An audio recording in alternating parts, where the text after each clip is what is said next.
మా latest videos కోసం మా ఈ తెలుగు న్యూస్ ఛానల్ సబ్స్క్రైబ్ చేసి గంట సింబల్ యాక్టివేట్ చేసుకోండి. రేపు మంగళవారం పౌర్ణమి తరువాత రోజు, చాలా మంచి రోజు. రాత్రికి ఒక గ్లాసు పసుపు నీటితో ఇలా చేయండి. గజకేసరి యోగం పట్టి చిటికెలో కష్టాలు పోయి కోట్లు దూసుకు వస్తాయి. మీ జీవితం అద్భుతంగా మారిపోతుంది. ఎందుకంటే పసుపు చాలా శక్తివంతమైనది. పసుపు కేవలం ఒక వంటింటి వస్తువు మాత్రమే కాదు, అది సాక్షాత్తు మంగళప్రదమైన అత్యంత పవిత్రమైన శక్తి స్వరూపం. పసుపుకు మన కష్టాలను తొలగించే శక్తులు ఉంటాయి. పసుపు ధనాన్ని ఆకర్షించే శక్తిని కలిగి ఉంటుంది. పసుపును మనం సాక్షాత్తు మహాలక్ష్మి అమ్మవారి స్వరూపంగా భావిస్తాము. ఎక్కడైతే పసుపు ఉంటుందో అక్కడ లక్ష్మీదేవి నివాసం ఉంటుందని, అక్కడ ఎటువంటి దుష్టశక్తులు ప్రవేశించలేవని మన పెద్దలు చెబుతుంటారు. పసుపుకు ఉన్న యాంటీసెప్టిక్ గుణాలు కేవలం ఆరోగ్యానికే కాదు, ఆధ్యాత్మికంగా మన చుట్టూ ఉన్న ప్రతికూల శక్తిని తొలగించి అనుకూల శక్తిని నింపడానికి అద్భుతంగా పనిచేస్తుంది. జాతకంలో బలం పెరగాలన్నా, గజకేసరి యోగం వంటి అద్భుతమైన యోగాలు పట్టాలన్నా పసుపుతో చేసే పరిహారాలు ఎంతో శక్తివంతంగా పనిచేస్తాయి. పసుపు నీళ్లు చల్లడం వల్ల ఇల్లు శుద్ధి అవడమే కాకుండా ఇంట్లోకి లక్ష్మీ కటాక్షం వెల్లువెత్తుతుంది. అసలు పసుపు లేనిదే ఏ మంగళ కార్యము పూర్తి కాదు. ముత్తైదువులు పసుపును గౌరీదేవిగా పూజిస్తారు. పసుపు నీళ్లతో స్నానం చేయడం వల్ల గాని, ఇంటి గుమ్మాలకు పసుపు రాయడం వల్ల గాని అనారోగ్యాలు దరిచేరవు మరియు దిష్టి దోషాలు తొలగిపోతాయి. ఇంతటి మహోన్నతమైన శక్తి కలిగిన పసుపును ఉపయోగించి పౌర్ణమి తర్వాత వచ్చే రోజు రాత్రివేళ ఒక అద్భుతమైన పరిహారం చేస్తే మీ జీవితంలో ఉన్న దరిద్రమంతా పోయి కోరుకున్న కోరికలు నెరవేరుతాయి. ఈ పసుపు నీళ్ల పరిహారం మీ తలరాతనే మార్చేస్తుంది. పౌర్ణమి తర్వాత రోజు పసుపు నీళ్లతో ఇలా చేస్తే చిటికెలో మీ కష్టాలన్నీ తీరిపోయి గజకేసరి యోగం పట్టి ధనలాభం కలగడం ఖాయం. ఈ పరిహారం చేయడం వల్ల నరదృష్టి, నరఘూష, శత్రుపీడలు వంటివి ఏవైనా ఉంటే మంచులా కరిగిపోతాయి. మీరు ఆర్థిక ఇబ్బందులతో సతమతమవుతున్నా, చేసిన అప్పులు తీరక ఇబ్బంది పడుతున్నా ఈ పసుపు నీళ్ల పరిహారం మీకొక సంజీవనిలా పనిచేస్తుంది. మరి ఈ శక్తివంతమైన పరిహారాన్ని ఎలా చేయాలి, ఏ వస్తువులు వాడాలి అనే విషయాలను ఇప్పుడు మనం ఈ వీడియోలో చాలా వివరంగా తెలుసుకుందాం. ముందైతే ఒక పవిత్ర కథను విందాం. ఫ్రెండ్స్, పరిహారం గురించి తెలుసుకునే ముందు మీకొక చిన్న విన్నపం.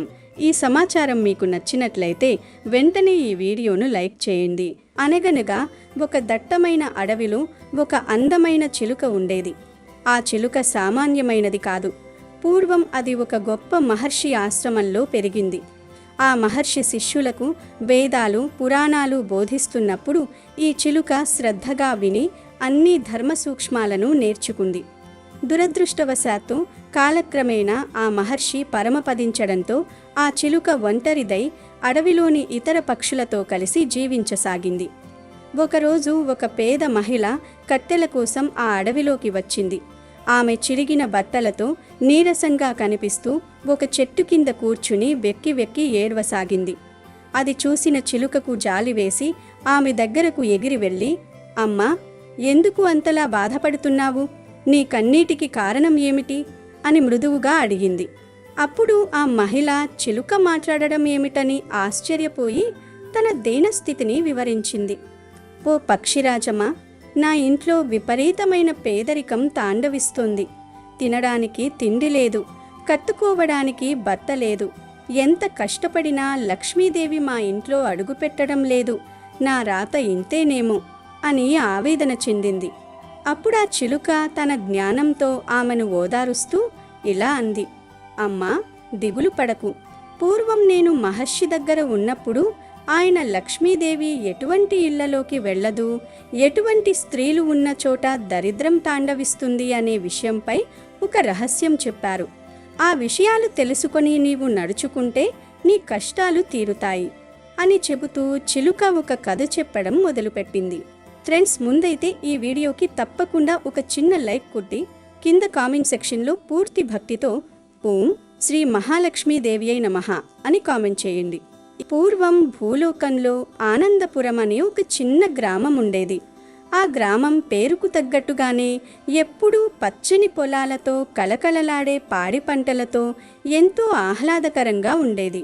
ఆ గ్రామంలో సోమయ్య అనే ఒక వృద్ధుడు ఉండేవాడు. ఆయన చాలా ధర్మాత్ముడు. నిత్యం భగవంతుని నామస్మరణతో కాలం గడిపేవాడు. ఆయన భార్య కమలాక్షి.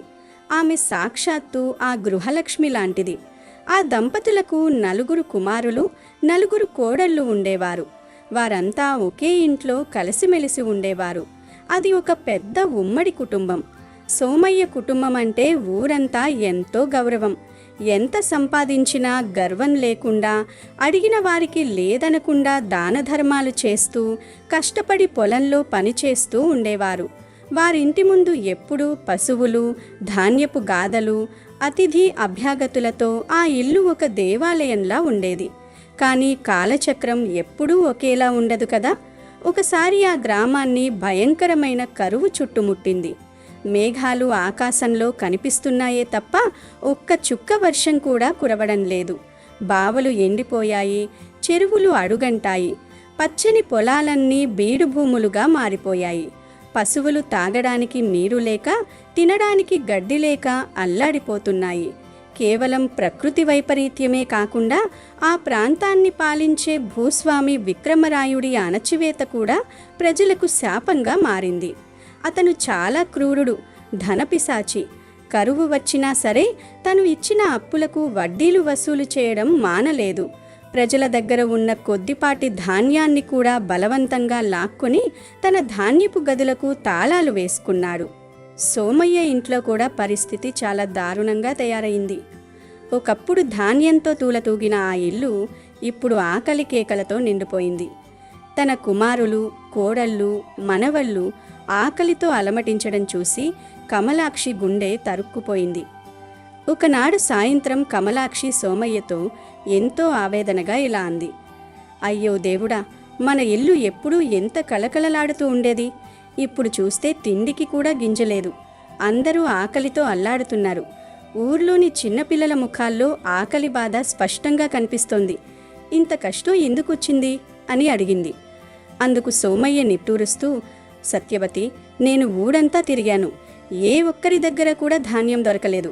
ఆ విక్రమరాయుడు అనే పాపి తన ధాన్యాగారాలన్నీ తాళం వేసి దాచిపెట్టాడు. మనకు దయ చూపేవారు ఎవ్వరూ లేరు. నా చేతిలో ఉన్న కొద్దిపాటి డబ్బు కూడా అయిపోయింది. రేపు కరువు తీరకపోతే ఆ రాయుడు మనకున్న కొద్దిపాటి పొలాన్ని కూడా లాక్కుంటాడు. గత సంవత్సరం తీసుకున్న అప్పు కట్టాలని గడువిచ్చాడు. ఆ ఒక్క పొలమే మన జీవనాధారం కదా, అది పోతే మనం ఎలా బతకాలి అని బాధపడ్డాడు. కమలాక్షి కళ్ళలో నీళ్లు తిరుగుతుండగా, నేను ప్రతి ఏటా మహాలక్ష్మిని ఎంత భక్తితో పూజించేదాన్ని. శ్రావణ మాసంలో ఆ తల్లుకి ఎన్ని సేవలు చేశాను. మరి ఆ అమ్మవారు ఎందుకు మనకి కష్టమిస్తున్నారు అని ప్రశ్నించింది. అప్పుడు సోమయ్య ఆమెను ఓదారుస్తూ, సత్యవతి, అలాంటి మాటలనకు. కష్టం వచ్చినప్పుడే మనం ధైర్యంగా ఉండాలి. ధర్మాన్ని విశ్వసించే మనకు ఆ మహాలక్ష్మి అన్యాయం చెయ్యదు. నీవు చేసిన పూజలు, నీ భక్తి ఆ తల్లికి తెలియదా? ఏదో ఒక మార్గం ఆమె చూపిస్తుంది అని సర్ది చెప్పాడు. ఇంతలో పెద్ద కుమారుడు శేషయ్య అక్కడకు వచ్చి, నాన్న, భక్తి నిజమే, కానీ వాస్తవ పరిస్థితి వేరు కదా. రేపు ఆ రాయుడు మనుషులను పంపి మన పొలాన్ని బలవంతంగా తీసుకుంటాడు. ఆ దుర్మార్గుడిని ఆపగలిగే శక్తి మనకుందా? మనమందరం రోడ్డున పడాల్సిందేనా అని ఆందోళన వ్యక్తం చేశాడు. అప్పుడు కమలాక్షి గంభీరంగా, శేషయ్య, రేపటి గురించి భయపడటం ఆపు. ఈరోజు నేను ఆ ధనలక్ష్మిని, ఆదిలక్ష్మిని ప్రార్థిస్తాను. ఆ తల్లి ఖచ్చితంగా మనల్ని రక్షిస్తుంది అని ధైర్యం చెప్పింది. ఆ రాత్రి అందరూ పడుకున్నాక కమలాక్షి తన చిన్న పూజా గదిలో ఒక చిన్న దీపం వెలిగించి కన్నీళ్లతో మహాలక్ష్మిని ప్రార్థించడం మొదలుపెట్టింది. ఓ జగన్మాత, లోకపావని, నీ భక్తురాలిని ఇంతలా పరీక్షిస్తావా తల్లి? మా ఆకలి తీర్చమని నేను అడగడం లేదు, కానీ నా బిడ్డల ఆకలి చూడలేకపోతున్నాను. ధర్మాన్ని నమ్ముకున్న ఈ కుటుంబం ఇలా వీధిన పడాలా? ఆ రాయుడి అహంకారాన్ని అణచలేవా? మాకు రక్షణ ప్రసాదించు తల్లి అని వేడుకుంది. కమలాక్షి నిష్కల్మషమైన ప్రార్థన వైకుంఠానికి చేరింది.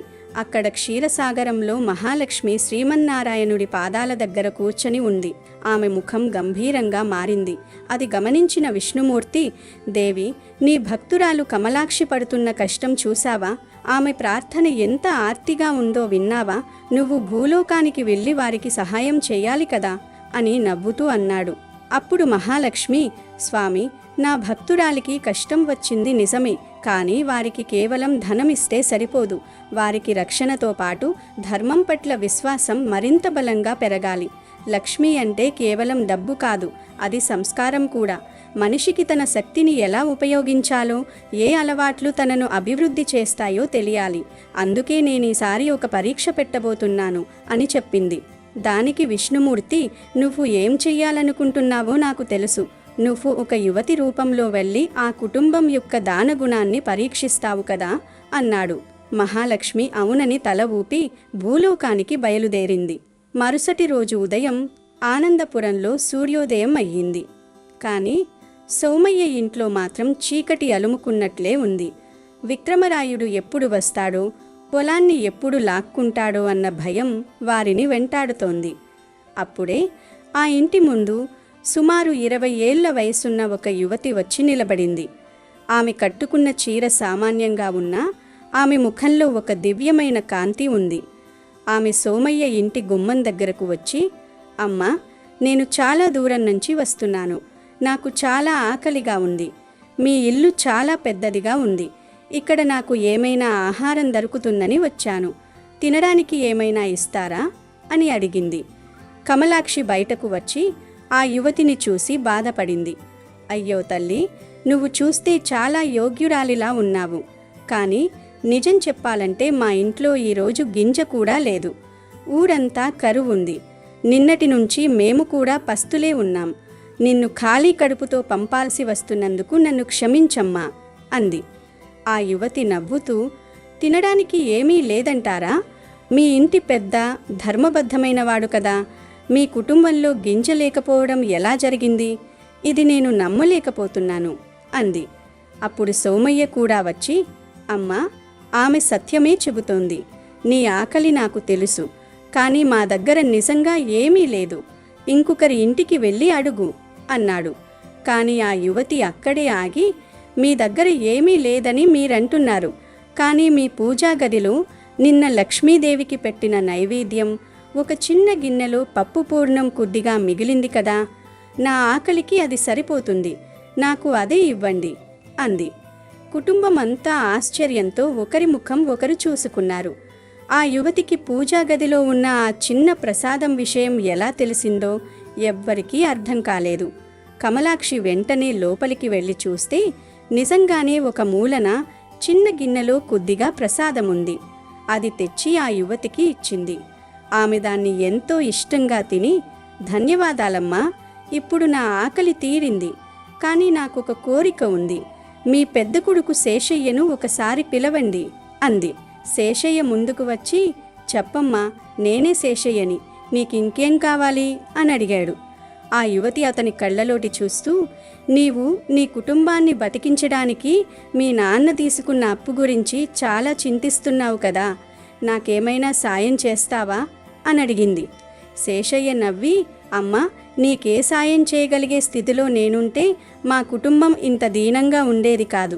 నువ్వేం సాయం అడుగుతావో నాకు అర్థం కావడం లేదు అన్నాడు. అప్పుడు ఆ యువతి ఒక వింతైన కోరిక కోరింది. నాకు రేపు మీ పొలం కావాలి. ఆ పొలాన్ని నేను విక్రమరాయుడికి అప్పగించాలి. మీ పొలం నాకు రాసిస్తే నేను మీ ఆకలిని తీరుస్తాను. మీకు మళ్ళీ పొలం దొరుకుతుంది. ఒప్పుకుంటావా అంది. ఆ మాటలు విన్న సోమయ్యకు కోపం వచ్చింది. ఛీ, నువ్వు కూడా విక్రమరాయుడు పంపిన మనిషివేనా? మా కష్టాన్ని ఆసరాగా చేసుకుని మా పొలం లాక్కోవాలని చూస్తున్నావా? సాయం చేస్తానంటూ మా జీవనాధారాన్ని అడుగుతావా అని గద్దించాడు. కానీ కమలాక్షి ఏదో గమనించింది. ఆ యువతి కళ్ళలో ఉన్న ప్రశాంతత, ఆ గంభీరత చూసి ఆమె సామాన్య మనిషి కాదని అర్థం చేసుకుంది. ఆగండి, ఈ యువతి మామూలు మనిషి కాదు, నా మనసు చెబుతోంది. అమ్మా, నువ్వు ఏమడిగినా అది నీ ఇష్టం. ఈ పొలం ఇప్పుడు ఆకలితో ఉన్న నీకే చెందుతుంది. మా నిజాయితీ మమ్మల్ని కాపాడుతుంది. మేము సిద్ధంగా ఉన్నాం అంది. సోమయ్య కూడా భార్య మాటను గౌరవించి అంగీకరించాడు. ఆ యువతి నవ్వుతూ, మీ నిస్వార్థమైన విశ్వాసం నాకు చాలా ముఖ్యం. రేపు ఏం జరుగుతుందో చూద్దాం అని చెప్పి అక్కడి నుంచి వెళ్ళిపోయింది. మరుసటి రోజు ఉదయం విక్రమరాయుడు 10 మంది అనుచరులతో, కర్రలతో, ఆయుధాలతో సోమయ్య ఇంటికి వచ్చాడు. ఏయ్ సోమయ్య, ఇంక నీ పాత కబుర్లు ఆపు. నీ అప్పు తీరలేదు, గడువు ముగిసింది. ఈ పొలం ఇప్పుడు నాదే, మీరంతా ఇక్కడి నుంచి వెళ్ళిపోండి అని అరిచాడు. సోమయ్య వినయంగా, రాయుడు, దయచేసి ఇంకొక వారం గడువివ్వు. ఈ కరువు తీరగానే నీ అప్పు తీరుస్తా అని వేడుకున్నాడు. దానికి రాయుడు హేళనంగా నవ్వుతూ, కరువా, నీ లక్ష్మీదేవి వచ్చి నీకు వర్షం పంపిస్తుందా? ఈ పొలం ఇక నాదే, ఎవ్వరూ ఆపలేరు అన్నాడు. అప్పుడు ఆ యువతి మళ్ళీ అక్కడకు వచ్చింది. ఓ రాయుడా, ఆగు, ఈ పొలం ఎప్పుడూ నీది కాదు, ఈ పొలం నాది అని గట్టిగా చెప్పింది. విక్రమరాయుడు ఆమెను చూసి ఏవగింపుగా, ఎవరి యువతి? నువ్వెవరో కూడా నాకు తెలీదు. నా మనుషులను పిలిచి నిన్ను కొట్టించి పంపిస్తాను, వెళ్ళు అని బెదిరించాడు. ఆ యువతి ముఖం ఒక్కసారిగా ప్రకాశించింది. నేను ధర్మం, నేను న్యాయం. ఈ పొలం నాకు ఈ కుటుంబం దానంగా ఇచ్చింది.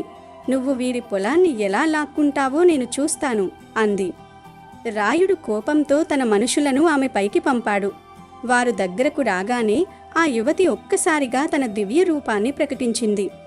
ఆమె చతుర్భుజాలతో, చేతిలో పద్మము చక్రము ధరించి గజవాహనంపై ఆసీనురాలైన సాక్షాత్తు మహాలక్ష్మిలా కనిపించింది.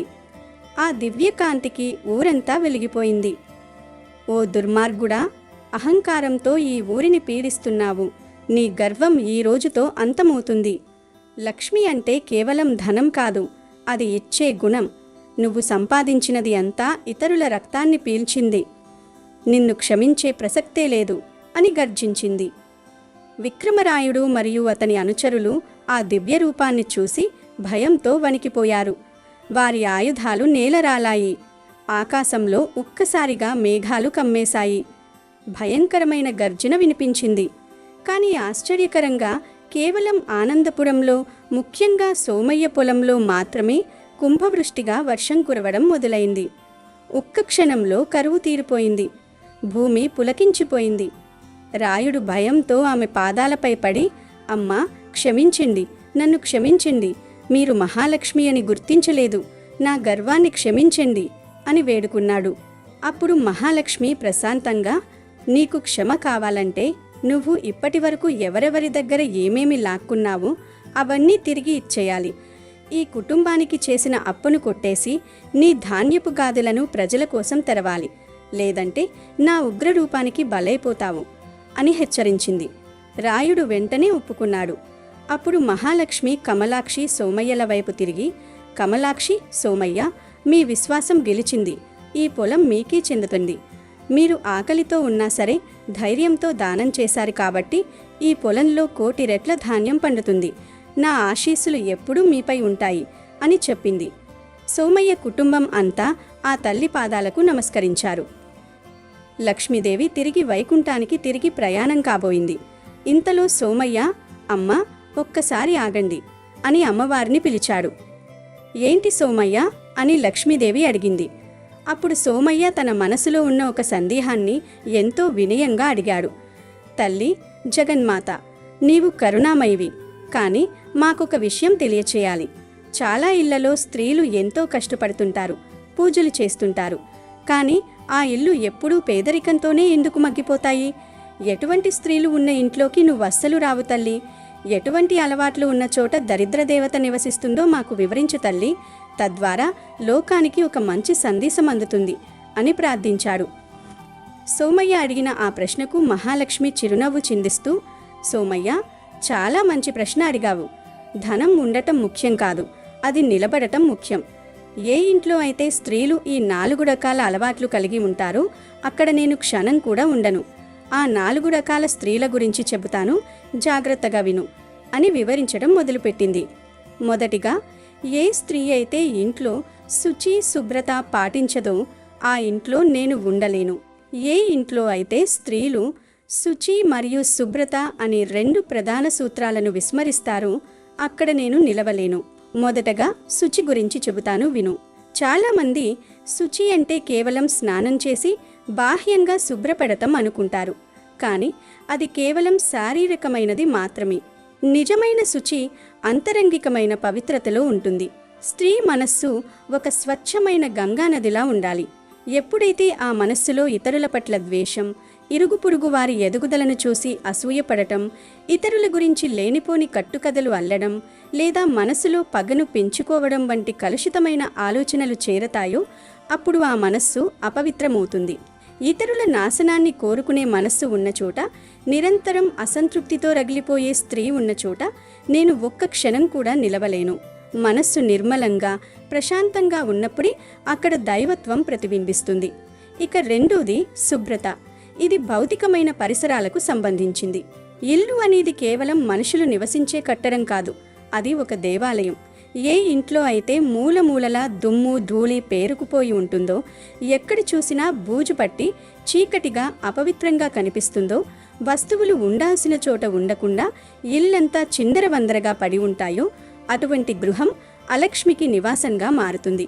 అపరిశుభ్రత ఎక్కడ ఉంటే అక్కడ దరిద్ర దేవత తిష్ట వేసుకుని కూర్చుంటుంది.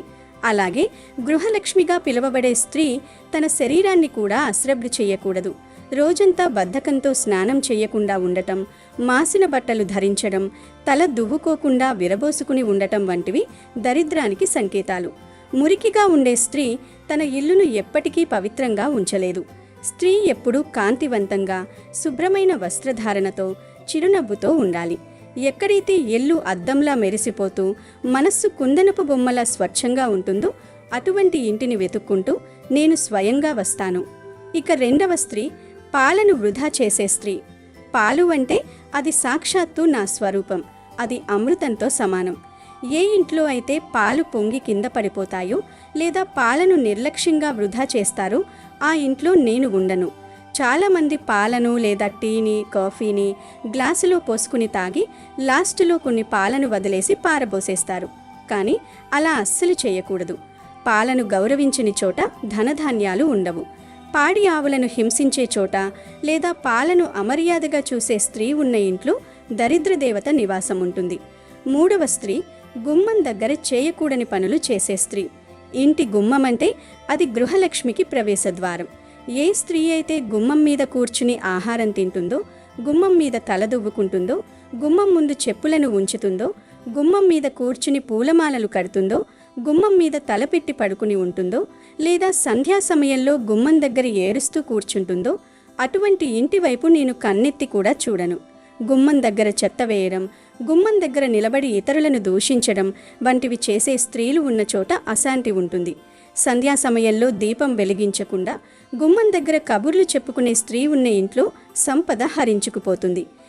నాల్గవ స్త్రీ అనవసరపు వస్తువులు కొని ధనాన్ని వృధా చేసే స్త్రీ. అవసరం లేకపోయినా కేవలం ఆడంబరం కోసం ఇతరులను చూసి అసూయతో వస్తువులు కొనే స్త్రీ ఉన్న ఇంట్లో నేను నిలబడలేను. ధనాన్ని గౌరవించాలి. సంపాదించిన దానిలో కొంత దాచుకోవాలి, కొంత దానం చేయాలి. కానీ విచ్చలవిడిగా ఖర్చు చేస్తూ పొదుపు లేని స్త్రీ ఎక్కడ ఉంటుందో అక్కడ లక్ష్మి మాయమవుతుంది. భర్త సంపాదనను గౌరవించకుండా విలాసాల కోసం ధనాన్ని వృధా చేసే స్త్రీ ఉన్న ఇల్లు త్వరలోనే పేదరికంలోకి వెళ్తుంది. కాబట్టి సోమయ్య, ఈ 4 అలవాట్లు ఉన్న స్త్రీలు తమను తాము మార్చుకోకపోతే ఆ ఇంట్లో ఎన్ని పూజలు చేసినా ఫలితముండదు. స్త్రీ ఇంటికి వెలుగు, ఆమె సంస్కారమే ఆ ఇంటి ఐశ్వర్యం. ఎప్పుడైతే ఒక స్త్రీ ఓర్పుతో, శుభ్రతతో, పొదుపుతో, భక్తితో ఉంటుందో అక్కడ నేను సదా నివసిస్తాను అని మహాలక్ష్మి వివరించింది. ఆ మాటలు విన్న కమలాక్షి ఆమె కోడళ్ళు తమకు తెలియకుండా చేస్తున్న చిన్న చిన్న తప్పులను తెలుసుకుని ఇకపై మహాలక్ష్మి చెప్పినట్లుగా నడుచుకుంటామని ప్రమాణం చేశారు. మహాలక్ష్మి వారిని దీవించి, మీ కుటుంబం ఎప్పుడూ సుఖ సంతోషాలతో ఉండాలి. ధైర్యమే నా రూపం, సంకల్పమే నా శక్తి. ధర్మాన్ని నమ్మి ముందడుగు వేయండి అని చెప్పి అదృశ్యమయ్యింది. ఆ తరువాత ఆనందపురం గ్రామం మళ్లీ పచ్చదనంతో కలకలగారింది. విక్రమరాయుడు తన తప్పు తెలుసుకొని ఒక మంచి మనిషిగా మారాడు. సోమయ్య కుటుంబం మహాలక్ష్మి చెప్పిన సూత్రాలను పాటిస్తూ లోకానికి ఆదర్శంగా నిలిచింది. ఆ గ్రామంలో ప్రతి ఇల్లు మహాలక్ష్మి నిలయంగా మారింది. స్త్రీలు తమ బాధ్యతను, శుచిని, పొదుపును పాటిస్తూ సుఖంగా జీవించసాగారు అని చిలుక కథను ముగించింది. ఈ కథను విన్న ఆ పేద మహిళ కళ్ళలో ఒక్కసారిగా జ్ఞానోదయం కలిగిన కాంతి కనిపించింది.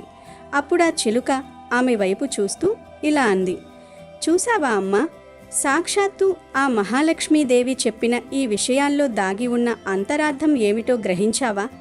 కేవలం అదృష్టం లేదని ఏడవడం వల్ల ఉపయోగం లేదు. నీ ఇంట్లో దరిద్రం తాండవించడానికి కారణం నీ ప్రవర్తనలో, నీ అలవాట్లలో ఉండే లోపాలే కావచ్చు. ఏ స్త్రీ అయితే బద్ధకాన్ని వీడి సూర్యోదయానికి ముందే ఇల్లు వాకిలి శుభ్రం చేసుకుంటుందో, ఏ స్త్రీ అయితే తన మనస్సును అసూయ ద్వేషాలకు దూరంగా ఉంచి పవిత్రంగా ఉంచుకుంటుందో, పాలను వృధా చేయకుండా ఉంటుందో, అనవసరమైన వస్తువుల జోలికి, అనవసరమైన విషయాల జోలికి వెళ్లకుండా ఉంటుందో, ఆ ఇంట్లోకి లక్ష్మీదేవి ఆహ్వానం లేకుండానే వస్తుంది. నీవు కూడా ఇప్పటి వరకు జరిగిన తప్పులను సరిదిద్దుకో. నీ ఇంట్లో వస్తువులను వృధా చేయడం మానుకో. ముఖ్యంగా పాలు, అన్నం వంటి లక్ష్మీ స్వరూపాలను గౌరవించు. ఇంటి గుమ్మం దగ్గర కూర్చుని ఏడవడం, జుట్టు విరబోసుకోవడం వంటి అలక్ష్మీ పనులు మానేసి సంధ్యా సమయంలో దీపం వెలిగించి ఆ తల్లిని స్మరించు. నీవు సంపాదించిన కొద్దిపాటి ధనాన్ని విలాసాలకు కాకుండా అవసరానికి వాడుతూ పొదుపు చేయడం నేర్చుకో. ఎప్పుడైతే ఒక స్త్రీ ఓర్పుతో, శుభ్రతతో, క్రమశిక్షణతో తన ఇల్లాలు బాధ్యతను నిర్వహిస్తుందో అప్పుడు ఆ ఇంట్లో పేదరికం పారిపోయి ఐశ్వర్యం సిద్ధిస్తుంది. ఈ చిలుక చెప్పిన మాటలు గుర్తుంచుకుని ధర్మబద్ధంగా జీవించు. నీ కష్టాలు తప్పక తీరుతాయి అని హితబోధ చేసింది. చిలుక మాటలతో ఆ మహిళ తన తప్పు తెలుసుకుని కన్నీళ్లు తుడుచుకుని కొత్త ఆశతో, ధైర్యంతో తన ఇంటికి బయలుదేరింది. ఆ రోజు నుంచి ఆమె తన అలవాట్లను మార్చుకుని మహాలక్ష్మి కటాక్షం కోసం చిలుక చెప్పిన సూత్రాలను పాటిస్తూ సుఖ సంతోషాలతో జీవించసాగింది. ఇక వీడియోలోకి వస్తే, ఈ పరిహారాన్ని పౌర్ణమి ముగిసిన మరుసటి రోజు రాత్రి సమయంలో చెయ్యాలి. అంటే పౌర్ణమి వెళ్ళిన తర్వాత వచ్చే పాడ్యమి రోజు రాత్రి 8 గంటల నుండి 10 గంటల మధ్యలో ఈ పరిహారం చేసుకుంటే చాలా మంచిది. దీనికోసం ముందుగా మీరు ఒక గాజు గ్లాసును లేదా ఒక చిన్న రాగి పాత్రను తీసుకోవాలి. అందులో నిండుగా నీటిని తీసుకోవాలి. ఆ నీటిలో 1 స్పూను పసుపును వేయాలి. పసుపు వేయగానే ఆ నీరంతా పవిత్రమైన లక్ష్మీ స్వరూపంగా పసుపు నీటిగా మారుతుంది. పసుపు వేసిన తర్వాత ఆ నీటిని మీ కుడి చేతి వేలితో ఒక్కసారి కలపండి. ఇలా పసుపు నీళ్లు సిద్ధం చేసుకున్న తర్వాత అందులో మనం మరో ముఖ్యమైన వస్తువును వేయాలి. అదేమిటంటే ఎండుమిరపకాయ. ఒక ఎండుమిరపకాయను తీసుకొని దానిని మధ్యలోకి విరిచి ఆ పసుపు నీటిలో వేయాలి. ఎండుమిరపకాయకు దిష్టిని తొలగించే శక్తి అపారంగా ఉంటుంది. శాస్త్రం ప్రకారం ఎండుమిరపకాయలోని విత్తనాలు మరియు దాని ఘాటు మన చుట్టూ ఉన్న ప్రతికూల ఆలోచనలను, శత్రువుల నుండి వచ్చే చెడు తరంగాలను నాశనం చేస్తాయి. ఎండుమిరపకాయను విరిచివేయడం వల్ల అందులోని శక్తి నీటిలోకి ప్రవేశించి మరింత బలపడుతుంది. ఎండుమిరపకాయ వేసిన తర్వాత అందులో ఒక వెల్లుల్లి రెబ్బను కూడా వేయాలి. వెల్లుల్లి గురించి మీకు తెలిసే ఉంటుంది. వెల్లుల్లికి కేవలం ఔషధ గుణాలు మాత్రమే కాదు, తాంత్రిక పరంగా కూడా చాలా గొప్ప శక్తి ఉంది. వెల్లుల్లి వాసనకు మరియు దానిలోని గుణాలకు ఎటువంటి దుష్ట శక్తులు కానీ, నెగిటివ్ ఎనర్జీ కానీ దరిచేరవు. పురాతన కాలం నుండి వెల్లుల్లిని ఇంటి రక్షణ కోసం వాడుతుంటారు. ఆ వెల్లుల్లి రెబ్బను పైన పొట్టు తీయకుండానే అలాగే ఆ నీటిలో వేయాలి. చివరిగా ఈ మిశ్రమంలో మనం కొంచెం ఉప్పును వేయాలి. ఇక్కడ మీరు ఒక విషయం గుర్తుంచుకోవాలి. ఈ పరిహారం కోసం గల్లుప్పును కాకుండా సాధారణంగా మనం వాడుకునే మెత్తటి ఉప్పును మాత్రమే వేయాలి. ఉప్పుకు గాలిలో ఉన్న తేమలు మరియు ఇంట్లో ఉన్న ప్రతికూలతను పీల్చుకునే శక్తి ఉంటుంది. ఉప్పు, పసుపు, ఎండుమిరపకాయ మరియు వెల్లుల్లి ఈ 4 వస్తువులు కలిసినప్పుడు అది ఒక మహాశక్తివంతమైన ద్రవంగా మారుతుంది. ఇది మీ ఇంట్లో ఉన్న దారిద్ర్యాన్ని తరిమికొట్టి ధన ప్రవాహానికి అడ్డుగా ఉన్న దోషాలను తొలగిస్తుంది. ఇప్పుడు ఈ వస్తువులన్నీ కలిపిన నీటి గ్లాసును మీ చేతిలోకి తీసుకొని మీ ఇల్లంతా ఒకసారి తిరగాలి. అంటే మీ హాల్, బెడ్రూమ్స్, కిచెన్ ఇలా ప్రతి మూలకు ఆ గ్లాసును తీసుకెళ్ళి చూపించాలి. ఇలా చేయడం వల్ల ఆ గ్లాసులో ఉన్న నీరు మీ ఇంట్లో ఉన్న నరఘోషను, ఏడుపును మరియు నెగిటివ్ వైబ్రేషన్స్ని తనలోకి లాగేసుకుంటుంది. ఇల్లంతా తిప్పిన తర్వాత ఆ గ్లాసును తీసుకొని మీ ఇంటి బయటకు వచ్చి ఇంటి చుట్టూ చల్లుకోండి. ఒకవేళ మీరు అపార్ట్మెంట్లో ఉంటున్నట్లయితే మీ ఫ్లాట్ గుమ్మం దగ్గరకు రండి. అక్కడ నిలబడి ఈ నీటిని మీ ఇంటి చుట్టూ చల్లాలి. అంటే ఇంటి బయట గోడల వెంట లేదా ఇంటి చుట్టూ ఖాళీ ప్రదేశం ఉంటే అక్కడ ఈ నీటిని చిలకరించాలి. ఒకవేళ మీకు ఇంటి చుట్టూ నీళ్లు చల్లే అవకాశం లేకపోతే కనీసం మీ ఇంటి ప్రధాన గుమ్మం ముందు 2 వైపులా మరియు గుమ్మం పైన కొంచెం నీటిని చిలకరించి మిగిలిన నీటిని బయట ఎక్కడైనా తొక్కని చోట పోసేయాలి. ఈ పరిహారం చేసేటప్పుడు మనసులో లక్ష్మీదేవిని తలుచుకోవాలి. మా ఇంట్లో ఉన్న కష్టాలన్నీ పోవాలి, మాకు ధనలాభం కలగాలి, మా మీద ఉన్న నరదృష్టి తొలగిపోవాలి అని బలంగా కోరుకోవాలి. ఇలా పౌర్ణమి తర్వాత రోజు రాత్రి ఎవరైతే భక్తితో నమ్మకంతో చేస్తారో వారికి తిరుగులేని ఫలితాలు వస్తాయి. మీరు ఈ నీటిని చల్లిన మరుసటి రోజు నుండే మీ ఇంట్లో మార్పులను గమనిస్తారు. అనవసరమైన ఖర్చులు తగ్గిపోతాయి, ఆగిపోయిన పనులు మళ్ళీ మొదలవుతాయి. ముఖ్యంగా శత్రువుల వల్ల కలిగే ఇబ్బందులు తొలగిపోతాయి. నరఘోష వల్ల వచ్చే అనారోగ్యాలు నయమవుతాయి. గజకేసరి యోగం పట్టిన వారికి ఏ విధంగా అయితే అష్టైశ్వర్యాలు కలుగుతాయో ఈ పరిహారం వల్ల మీకు అటువంటి శుభ ఫలితాలు అందుతాయి. పసుపులో ఉండే మహాలక్ష్మి, ఎండుమిరపకాయ మరియు వెల్లుల్లిలో ఉండే దిష్టి నివారణ శక్తి, ఉప్పులో ఉండే నెగిటివిటీని గ్రహించే గుణం అన్నీ కలిసి మీ ఇంటిని ఒక దేవాలయంలా మారుస్తాయి. ఈ పరిహారానికి ఖర్చయ్యేదేమీ లేదు, కేవలం మీ ఇంట్లో ఉండే వస్తువులే. కానీ దీని వెనుక ఉన్న శాస్త్రీయ మరియు ఆధ్యాత్మిక కోణం చాలా పెద్దది. పూర్వకాలంలో మన పెద్దలు ఇంటికి దిష్టి తగిలినా లేదా ఇంట్లో గొడవలు జరుగుతున్నా ఇలాంటి చిట్కాలను పాటించేవారు. అందుకే అప్పట్లో ఇల్లు కళకళలాడుతూ ఉండేవి. ఇప్పుడున్న బిజీ లైఫ్లో మనం ఇలాంటివి మరిచిపోతున్నాం. అందుకే చిన్న చిన్న విషయాలకి మానసిక ప్రశాంతత కోల్పోతున్నాం. ఈ పౌర్ణమి తర్వాత వచ్చే ఆ రాత్రిని అస్సలు వదులుకోవద్దు. ఒక్క గ్లాసు పసుపు నీటితో మీ అదృష్టాన్ని మీరే మార్చుకోండి. డబ్బు రాక పెరగడమే కాకుండా మీరు చేసే ప్రతి పనిలో విజయం వరిస్తుంది. పసుపు యొక్క పవిత్రత మీ జీవితంలో వెలుగులు నింపుతుంది.